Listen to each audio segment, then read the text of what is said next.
The courtroom was heavy with silence, the kind that clings to skin like sweat before a storm.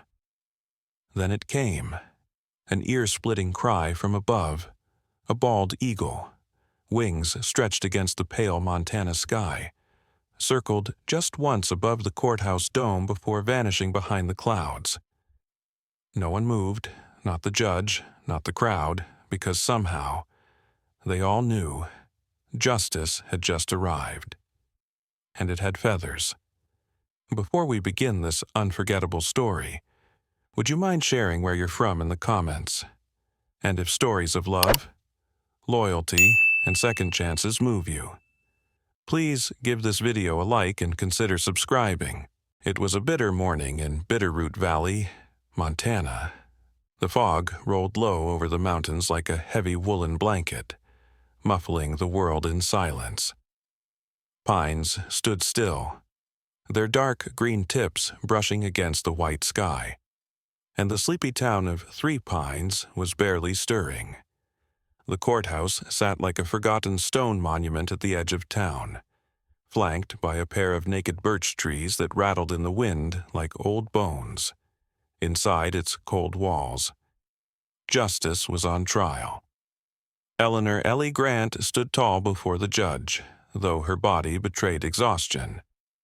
She was in her early 40s, lean and sinewy from years patrolling the mountain ridges. Her sunburnt skin was freckled, and her auburn hair, once wild and thick, now coiled tightly in a low knot at the nape of her neck, more out of habit than vanity. A scar cut diagonally across her left eyebrow, earned during a mountain rescue 7 years ago, an incident that had changed her deeply. Before then, she was spirited, a woman known for her laughter echoing through the trees and her knack for calming wild horses with a whisper. But after the death of a young rookie under her watch, something in her dimmed. She became quiet, methodical, fierce only in duty. Some mistook her silence for coldness, but those who knew her, truly knew her, saw it as the cost of surviving heartbreak. She wore her forest ranger's uniform even now, the dark green pressed and clean, despite the mud of prison transfers. But that morning, it was not the badge on her chest that drew attention. It was the voice of the judge, flat and unwavering. Guilty, sentence, death. No gasp came from the courtroom, only the quiet hum of the heating vent, and a low shuffle of feet as the guards moved forward. Ellie did not flinch. Her hands remained at her sides, fingers curled into fists, as if she'd long accepted this possibility. She turned her head only once, to the gallery, where a handful of silent watchers sat, including a man with graying temples and a worn ranger's jacket. His name was Tom Rivers. Tom was in his 60s, wide-shouldered but slumped now with time. He had run the Hollow Ridge Wildlife Center for almost 2 decades, a sanctuary built from his father's lumber mill ruins, nestled into the lower hills just north of the valley. With a stoic jaw and slow movements, he was the kind of man who spoke little, but every word had weight. He had mentored Ellie from her first year out of ranger school, and in many ways, she was the daughter he never had. His eyes now were wet, though he wiped them beneath his cap when no one looked.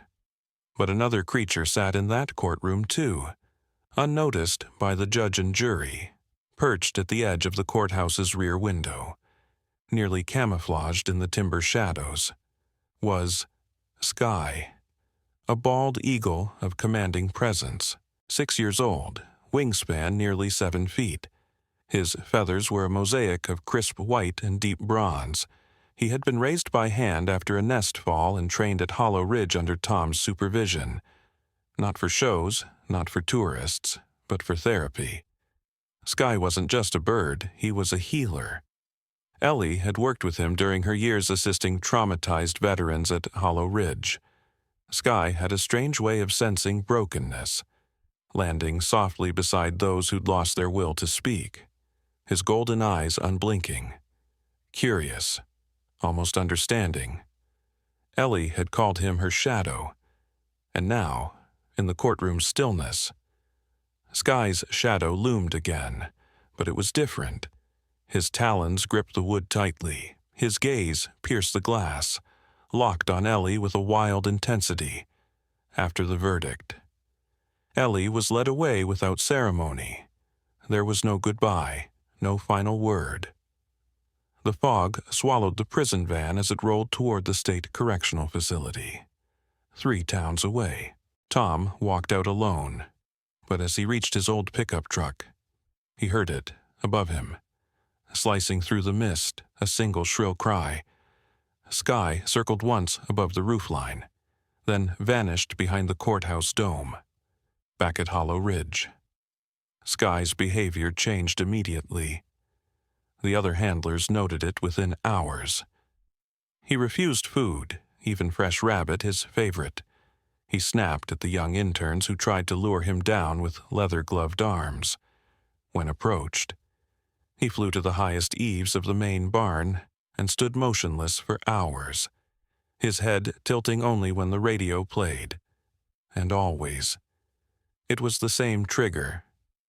Ellie's name, broadcast on local updates as part of the day's headlines. Tom heard the rustling before dawn one morning and saw Sky perched above the radio tower, his wings slightly open, as if ready to take off but uncertain of the wind. It wasn't grief that Tom saw in Sky. It was vigilance. A searching. He stood beneath the tower, whispering, "You know something, don't you?" But the bird didn't move. Only the fog did, creeping up through the trees, licking at the roof of the center as if trying to erase it all. Tom was a practical man. He didn't believe in omens. But that week, he began to question things. He read through Ellie's trial records again. The dash cam footage had malfunctioned. The only witness had disappeared a day before the trial. The victim, an alleged poacher, was connected to a black market wildlife ring they'd been investigating. Still, the evidence was damning. Her fingerprints were on the gun. Her name was on the report. The body was unarmed. But something wasn't right. And now, the eagle was mourning.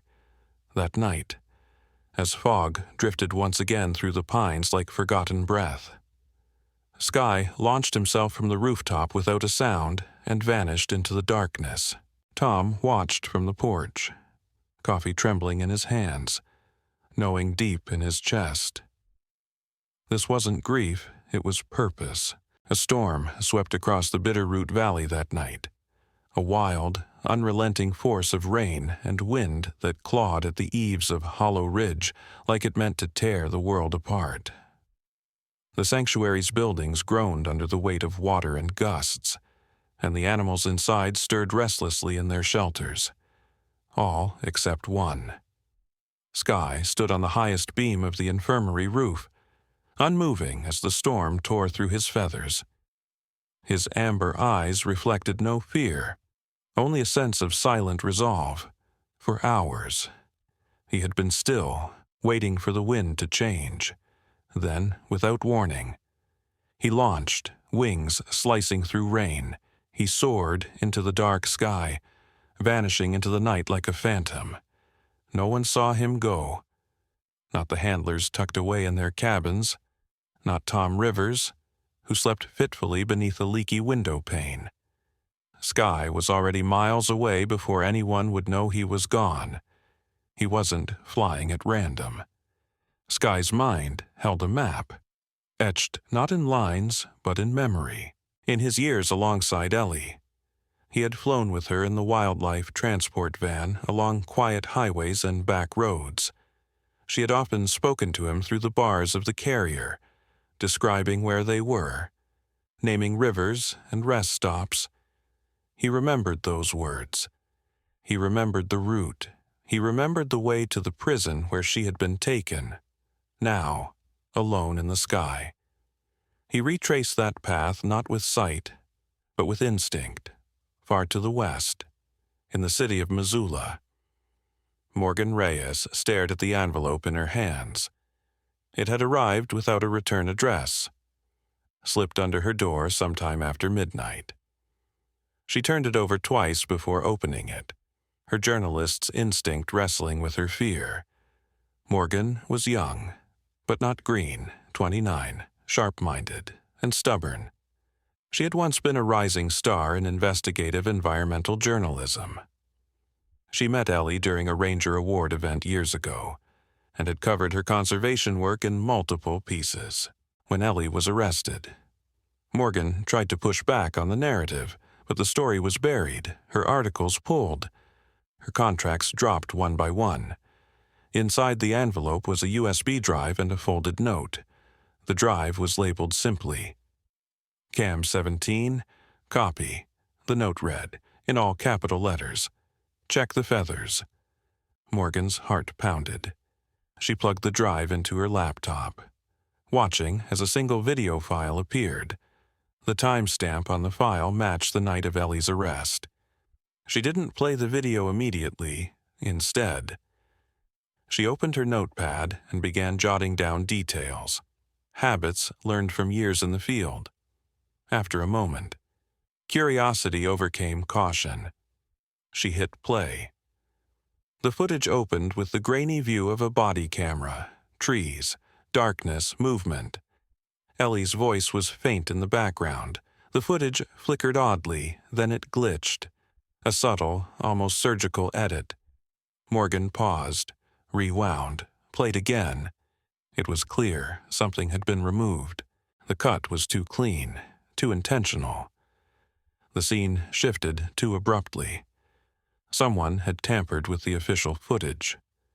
She leaned back, rereading the note. Check the feathers. It wasn't just about the video. Someone was guiding her toward something more, something hidden, something connected to sky. Her breath slowed, her thoughts sharpened. The eagle, the footage, the prison, Ellie, and now. A message from someone who hadn't given up. Morning fog still clung to the federal prison like a shroud when the first cry sliced through the silence. It was not a siren, not the clatter of metal gates. It was something higher, wilder, a piercing, keening cry from the sky, in her solitary cell. Ellie Grant stirred for the first time in days, her eyes, sunken and distant, blinked open at the sound. She had been silent for so long, swallowed by a grief too heavy to name, and the world outside had turned to shadow. But that sound, it reached into the silence like a hand through water. Another cry echoed, louder this time. Ellie forced herself up, her legs trembling, and stepped toward the small, barred window set high into the concrete, just beyond the mesh and fog. Something moved, a shape, wings, talons, and golden eyes, sky. He was there, perched on the narrow ledge outside her window. Wings tight against the mist, feathers damp from flight. His body was still but alert, and when he called again, it was softer, almost like a whisper, their eyes locked. For a moment, the noise inside Ellie's head stopped. The numbness cracked. Outside the east wing, the commotion had begun. 2 guards on perimeter patrol stopped in their tracks. One dropped his radio. What the hell? The eagle, a full-grown bald eagle, was clinging to the ledge of a high-security cell, the symbol of the nation. The creature, protected by federal law, had landed in the most unlikely of places. Sound the alarm. One guard barked. The blaring siren ripped through the compound as a team mobilized. Emergency protocol activated. Confused officers rushed to the surveillance station, trying to understand how a raptor had breached the outer perimeter, passed motion sensors, and arrived at a 4th-floor window undetected. But none dared shoot. Not just because of the law, but because of the way the bird stared through the glass, with purpose. When the call reached Hollow Ridge an hour later, Tom Rivers was in the middle of refilling a feed bucket. His phone buzzed with a sharp tone that meant only one thing.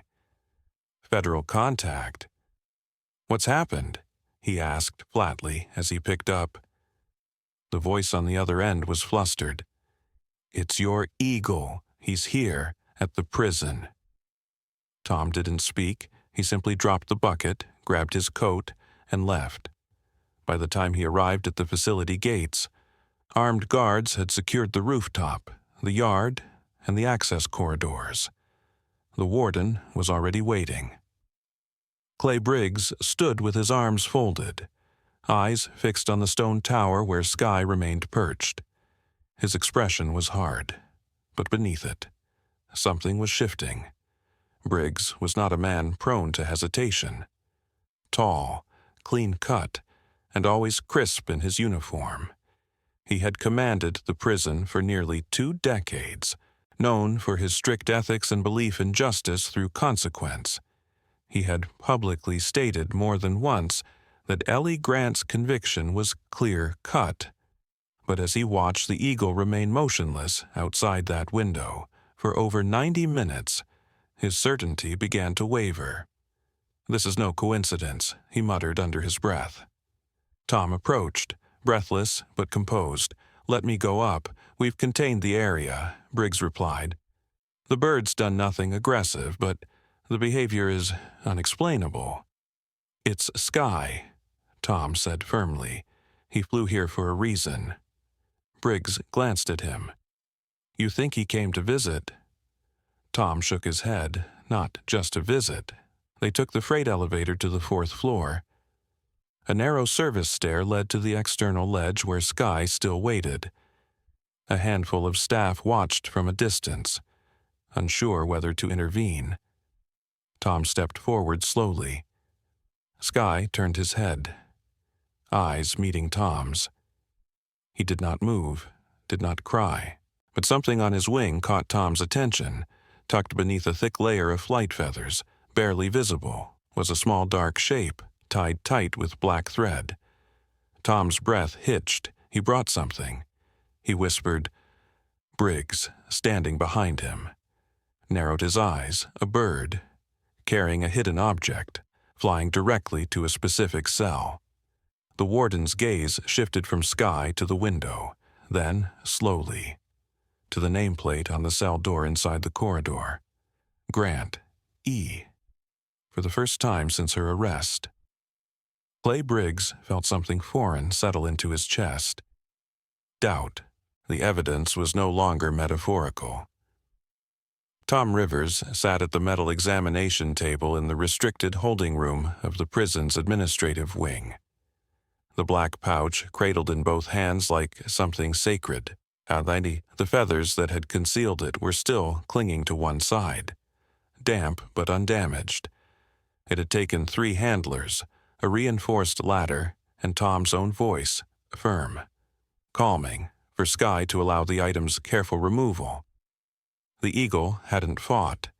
He had simply watched, alert, unblinking, inside the pouch, protected by a waterproof seal, was a single USB drive, small, worn, and marked with 3 digits, 3 to 17. Warden Clay Briggs stood across the table. Arms folded tightly across his chest, his jaw was clenched so hard it looked carved from stone.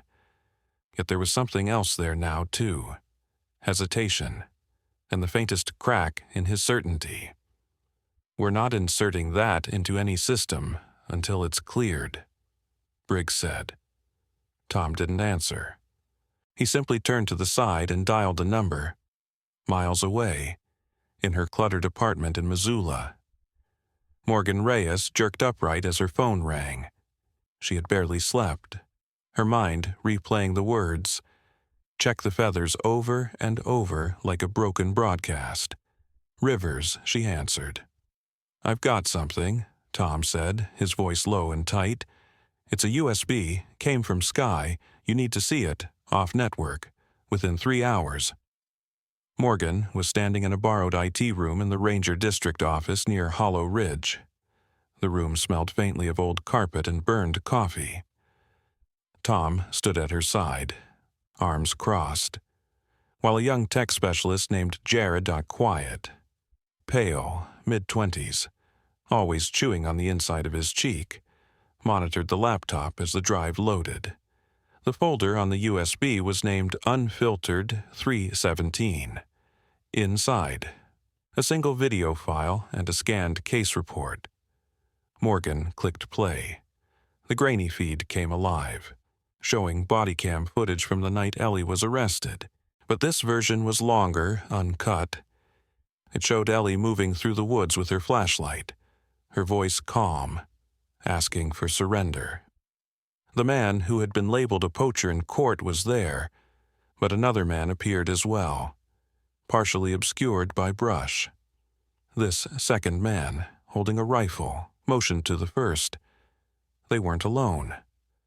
Voices could be heard coordinating via radio. Then, a flash, a gunshot, but not from Ellie. She ducked, rolled, and returned fire. The second man disappeared from frame. The footage shook as Ellie rushed to the injured poacher, now bleeding, but not dead. Her voice trembled. "Who are you working for?" Then, cut to black. Morgan exhaled sharply. This was edited out of the court version. Someone cut this second guy completely.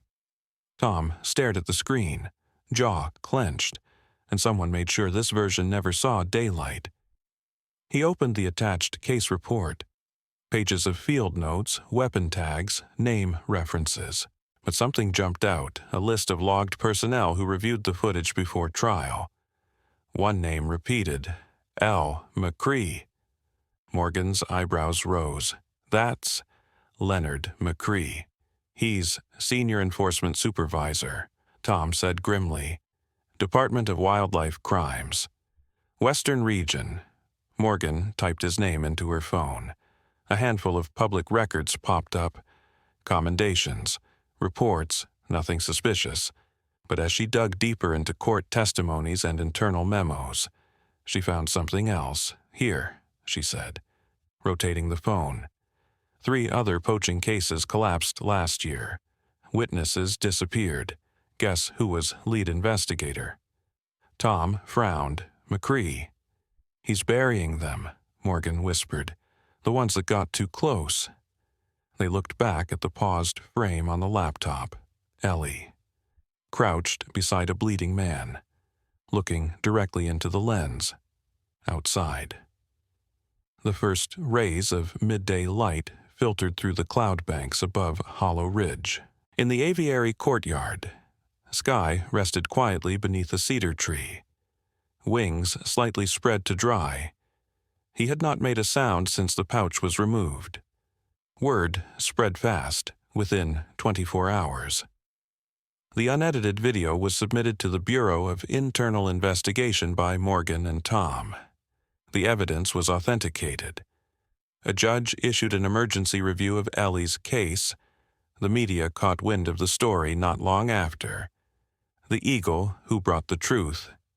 Therapy bird turns whistleblower. Convicted ranger may have been framed in poaching scandal. The headlines flooded local news sites, then national. Reporters began requesting interviews. Sky's photo, taken from an old ranger newsletter, was plastered across TV screens and news feeds. He became a symbol overnight.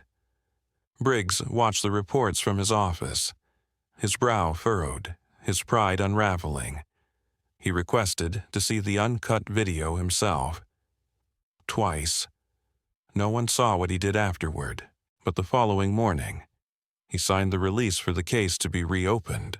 The courtroom was silent. The kind of silence that falls not out of respect, but in anticipation of something that has taken too long to arrive. Ellie Grant stood tall, hands clasped loosely in front of her. She wore a simple navy blouse and khaki pants, borrowed from a local ranger who'd shown up in quiet support. Her red hair was neatly brushed, falling past her shoulders. But her face bore the lean lines of time lost. Despite the exhaustion in her frame, her eyes held something that hadn't been there for a long while. Clarity. The judge, a woman named Carol Dyer, was known for her restrained temperament and exacting standards, mid-50s, with short-cropped silver hair and a face framed by modest pearl earrings. She read the final line of the verdict without looking up. The defendant, Eleanor Grant, is hereby cleared of all charges. No cheering, no gasps, just breath, held, and then slowly released. Tom Rivers, sitting in the second row beside Morgan Reyes, let out a quiet sigh and lowered his head. Morgan squeezed his arm, blinking back emotion. The courtroom had seen too much pain to celebrate loudly, but justice, finally, had spoken. Sky, perched atop a ranger's gloved arm in the back of the room, let out a sharp cry. It echoed once through the high wood-paneled ceiling, then faded into a hush that would last only a moment but be remembered far longer. After the gavel struck and the room emptied, Ellie stepped outside for the first time as a free woman in over a year. Cameras lined the steps, reporters shouted her name, and microphones jutted out like spears. She ignored them all, instead. She turned toward Sky. He was now unbound, standing tall on the granite edge of the courthouse stairs, wings slightly unfurled. Ellie knelt, eyes level with his. "You brought me home," she whispered. That evening, in a quiet ceremony held on the steps of the Montana Capitol building, Governor Miriam Haynes, an imposing woman in a sharp blue suit with deep crow's feet, earned through a lifetime of advocacy, stepped forward with something no one had seen before. A silver medallion embossed with the state seal and a soaring eagle. "For the first time in our state's history," she said into the microphone, "we are awarding the Montana Service Emblem of Honor not to a ranger, not to a soldier, but to a symbol of loyalty, instinct, and truth, a bald eagle named Sky." The applause that followed was deep and honest. Sky remained still as the medal was gently secured to a custom leather strap. The crowd bowed, some wiping tears, as he raised his head toward the wind, eyes clear and proud. Weeks passed. Ellie, Tom, and Morgan had all returned to Hollow Ridge, which had changed quietly in the background while the world watched the courtroom. Donations had come in more than expected. Letters from veterans, teachers, and children from as far as Maine poured in, thanking Sky and asking if they could meet him. Ellie didn't want to go back to law enforcement. The system had turned on her once, but she didn't want to disappear either. So, with Morgan handling communication and outreach, and Tom overseeing wildlife care, the three founded something new. They named it Echo Ridge Sanctuary, a hybrid refuge for injured animals and emotionally wounded veterans. The idea was simple. Let recovery happen in quiet places, where the wild could heal the broken, and the broken could learn from the wild. Sky became its symbol, his image painted on the front barn in vivid strokes, wings outstretched. He flew freely now, untethered, often disappearing for hours into the mountaintops, only to return before dusk, circling low above the valley as if counting every tree, every roof, every face. Sometimes, when a veteran arrived and sat alone on the back bench near the ridge, Sky would land nearby, not too close, but close enough. Watching, listening. He never needed to speak. The last envelope came on a cool September morning, hand-delivered by a courier with federal credentials.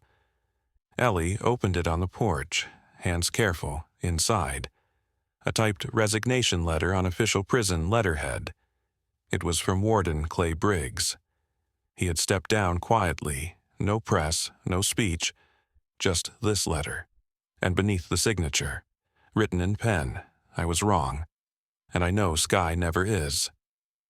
Ellie folded it slowly and stared out across the ridge, where Sky soared in, wide, effortless circles above the yellowing pines. No bars, no fences, only freedom, sometimes.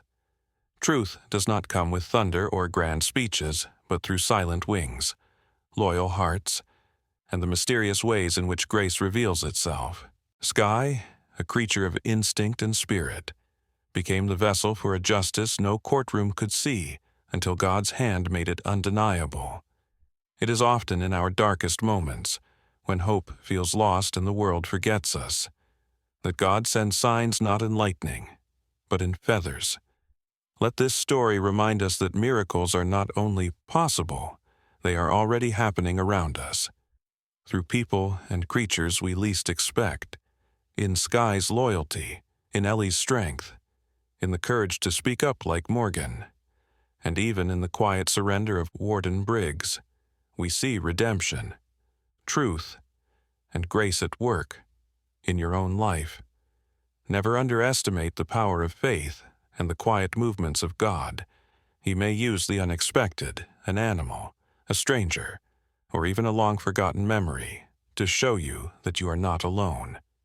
If this story moved you, share it with someone who needs hope. Comment below with Amen if you believe that God works in mysterious and miraculous ways. Subscribe to our channel for more stories that lift the heart and restore faith in humanity. And above all, may God bless you and keep your spirit strong, no matter how dark the skies may seem.